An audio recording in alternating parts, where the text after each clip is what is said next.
That's a big question, I guess, isn't it? That's a very good question. I mean, unfortunately, I'm not alone on this. You know, we have there's an amazing room full of people working on every single episode of this who will help you with questions like that, like, what am I doing? What's happening now? And you know, it's fun. You know, it's just a series of challenges. I mean, kind of following up to your previous question, it is just every script. There's a kind of warm thrill of confusion that sort of washes over you, a kind of space cadet glow. Where you're just like, I don't really know what's happening, but it's great.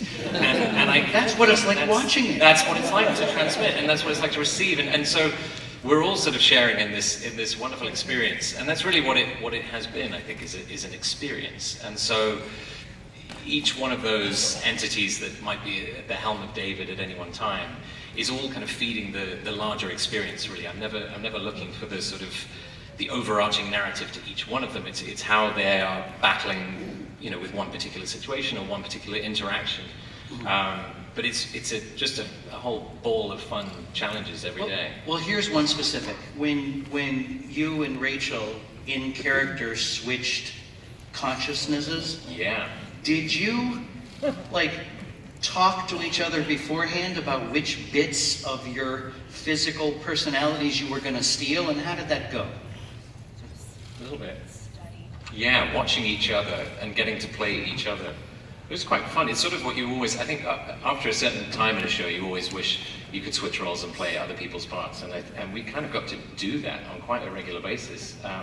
Some of us very literally. And it happened quite early on for us, I suppose. We'd only known each other a few weeks, but... So often when I would switch bodies with someone, I would get knocked unconscious or like into a coma or something, so it was fun to play you.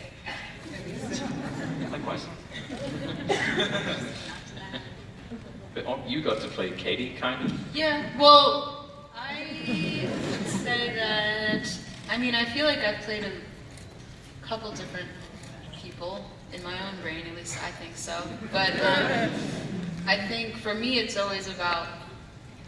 always really about David and whatever I am to him in that moment or something. So it's like David is Lenny's everything. So I think that was always kind of the thing that would keep me grounded no matter how many personalities were coming through or something. And with Amy Haller, really, I didn't have to play her. I just absorbed her DNA and had blue eyes then.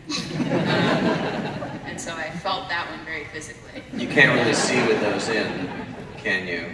It depends on what light I'm in, but generally, no. Everything's just like a blur, which is how I like it. Does anybody else want to talk about the multiple personality? I don't even think that's what it is, but whatever it is, because a couple of you say something down there. You know what I'm asking about. I feel like Dan kept giving me eyes. I mean, I think it's so funny because some people are like, you guys are the same person, right? No, you're separate people. No, you're the same person. Like, they have the argument for me in front of me about the Carries. And even Bill and I have that argument together where we disagree. But he's not here right now, by the way, because he's inside of my head. I feel like it was different because to me, we are separate people, but we just share a space.